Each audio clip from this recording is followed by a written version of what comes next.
Selamat malam. Kami dari kelompok 7, pengolahan citra digital, ingin mempresentasikan dengan judul mengidentifikasi mutu buah tomat dengan pengolahan citra yang beranggotaan saya Anwar Ibrahim, Joni Eliud Tambunan, M. Hoiril S, dan Saurtu atau Gatorop.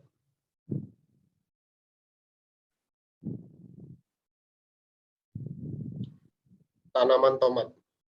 Tomat adalah salah satu buah yang termasuk sayur yang sering digunakan untuk memberi rasa segar dalam setiap masakan selain bisa langsung dikonsumsi atau dibuat minuman seperti jus.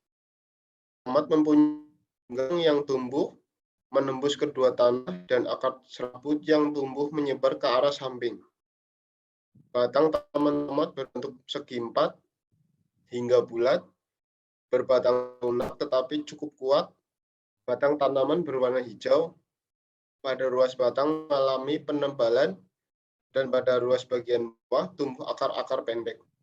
Selain itu, batang tanaman tomat dapat bercabang dan diameter cabang lebih besar jika dibanding dengan jenis tanaman sayur lainnya. Next. Jenis tomat. Tanaman tomat memiliki beberapa jenis. Yang pertama, tomat biasa, berbentuk bulat, buahnya bulat, pipih dan beralur-alur di dekat tangkainya serta lunak. Tomat ini banyak ditanam oleh petani dan mudah didapat di pasar. Yang kedua, tomat apel. Bentuk buah bulat, kokoh, dan agak keras sedikit seperti buah apel. Tomat apel ini merupakan bastaran dari berbagai jenis. Tomat menghasilkan buah yang besar dan lebat. Yang ketiga, tomat kentang. Bentuk buahnya agak lonjong dan keras. Daunnya keriting, rimbun, dan berwarna hijau kelam. Yang keempat, tomat gondol. Bentuk buahnya agak lonjong, teksturnya keras dan berkulit tebal. Dan yang kelima, tomat ceri. Berbentuk buahnya bulat kecil dan rasanya cukup manis. Next.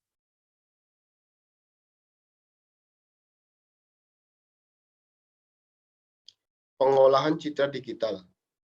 Pengolahan citra digital merupakan proses yang bertujuan untuk memanipulasi dan menganalisis citra dengan bantuan komputer. Memperbaiki kualitas suatu gambar sehingga dapat lebih mudah diterima oleh mata manusia dan mengolah informasi yang terdapat pada suatu gambar untuk keperluan pengenalan objek secara otomatis. Proses ini disebut pengolahan citra. Selanjutnya akan dilanjutkan oleh teman saya. Oke, saya akan melanjutkan presentasi ini. Saya Saurtu atau Gatorop. Operasi pengolahan citra. Macam-macam operasi pengolahan citra secara umum yaitu 1. Peningkatan kualitas citra, image atau enhancement. Jenis operasi ini bertujuan untuk memperbaiki kualitas citra dengan cara memanipulasi. Tolong di next sedikit. Memanipulasi parameter citra. Dengan operasi ini, ciri-ciri khusus yang terdapat di dalam citra lebih ditonjolkan. Contoh-contoh operasi perbaikan. 2. Perbaikan citra. Operasi ini bertujuan menghilangkan, meminimumkan cacat pada citra. Tujuan pemugaran citra hampir sama dengan operasi perbaikan citra. Bedanya pada pemugaran. 3. Pemanfaatan citra. Jenis operasi ini agar citra dapat dipresentasikan dalam bentuk yang lebih kelompok sehingga memerlukan memori yang lebih sedikit. Hal penting yang harus diperhatikan dalam penempatan adalah citra yang telah dimanfaatkan harus tetap mempunyai kualitas gambar yang bagus. Segmentasi citra. Jenis operasi ini bertujuan untuk memecah suatu citra keadaan beberapa segmen dengan suatu kriteria tertentu. Jenis ini berkaitan erat dengan pengenalan pola. Oke, next. 5. Analisis citra.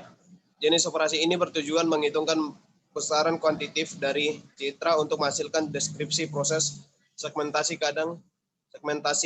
Kadang-kala diperlukan untuk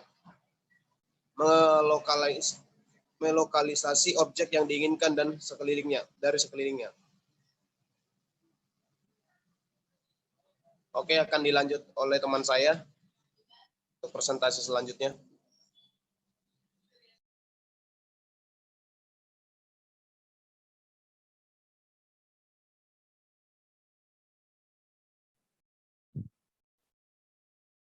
Histogram citra.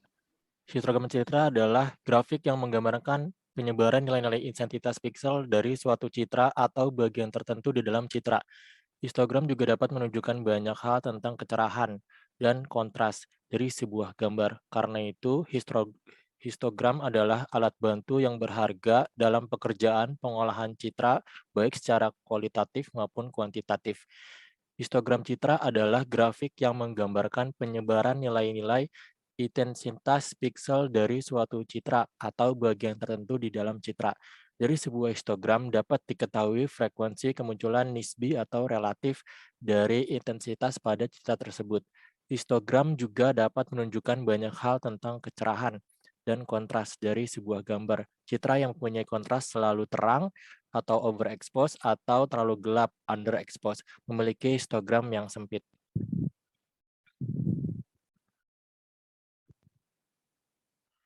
Dengan jaringan saraf tiruan. Jaringan saraf tiruan merupakan salah satu representasi buatan dari otak manusia yang selalu mencoba menstimulasi proses pembelajaran pada otak manusia. Kemudian jaringan saraf tiruan dapat digambarkan sebagai model matematis dan komputasi untuk fungsi aproksimasi nonlinear, klasifikasi data, klaster, dan regresi non-parametrik atau sebuah simulasi dari koleksi model jaringan saraf biologi. Jaringan saraf tiruan tidak diprogram untuk menghasilkan keluaran tertentu. Semua keluaran atau kesimpulan yang ditarik oleh jaringan didasarkan pengalamannya selama meliputi proses pembelajaran. Pada proses pembelajaran ke dalam jaringan saraf tiruan dimasukkan pola-pola masukan dan keluaran, lalu jaringan akan diajari untuk memberikan jawaban yang bisa diterima. Untuk selanjutnya bisa dilanjutkan oleh teman saya.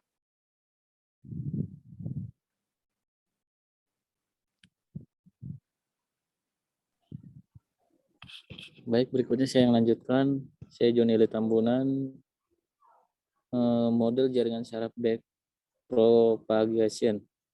Pelatihan pada jaringan saraf backpropagation, feedward atau disebut umpan maju dilakukan dalam rangka perhitungan bobot sehingga pada akhir pelatihan akan diperoleh bobot-bobot yang baik.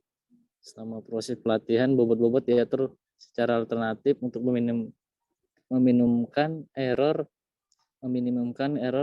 atau kesalahan yang terjadi. Error atau kesalahan dihitung berdasarkan rata-rata kuadrat kesalahan atau MSE. Rata-rata kuadrat kesalahan juga dijadikan dasar perhitungan untuk kerja fungsi aktivitas. Sebagian besar pelatihan untuk jaringan feedward atau umpan maju menggunakan gradien dari fungsi aktivitas untuk menentukan bagaimana mengatur bobot-bobot dalam rangka meminimumkan kinerja. Next. Pelatihan backpropagation meliputi 3 tahapan. Propagasi maju, 1. Propagasi maju, pola masukan dihitung maju mulai dari input layer hingga output layer menggunakan fungsi aktivitas yang ditentukan. 2. Propagasi mundur, selisih antara keluaran jaringan dengan target yang diinginkan merupakan kesalahan yang terjadi.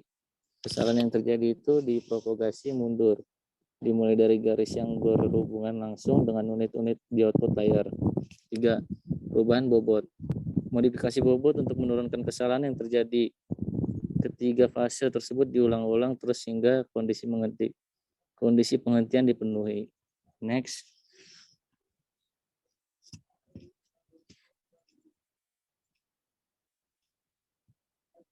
Metodologi penelitian.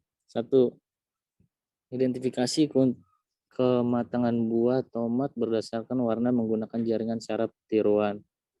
Oleh Sela Kusumaningtyas, Program Studi Teknik Informatika Politeknik Negeri Politeknik Marga Malang tahun 2016. Penelitian ini menggunakan metode pembelajaran single perseptron pada saat proses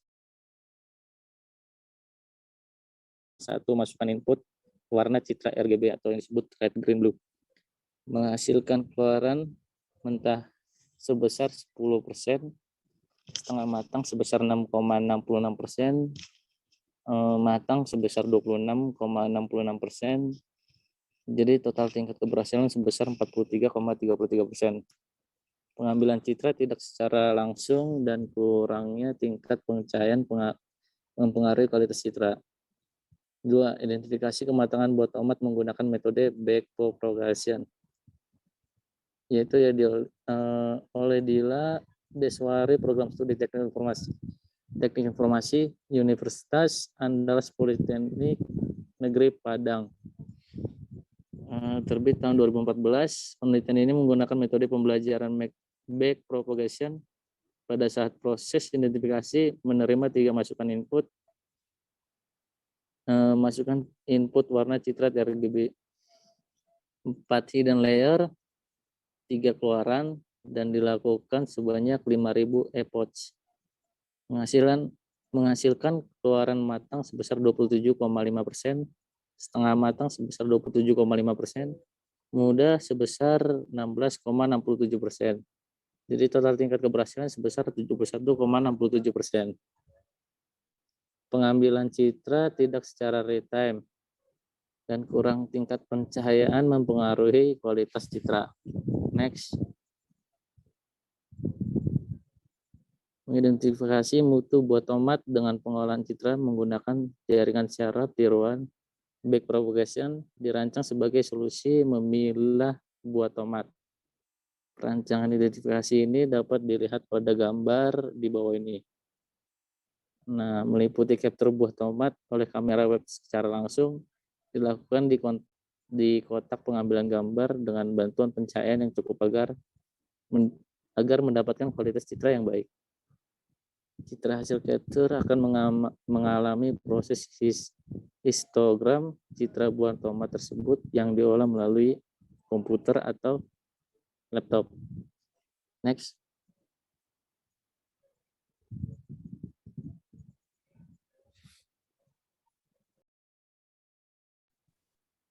Ya, terima kasih. Oke. Presentasi Sampai di dari sini saya kembalikan ke Anwar. Terima kasih. Terima kasih presentasi kali ini. Kurang lebihnya kami mohon maaf. Wassalamualaikum warahmatullahi wabarakatuh.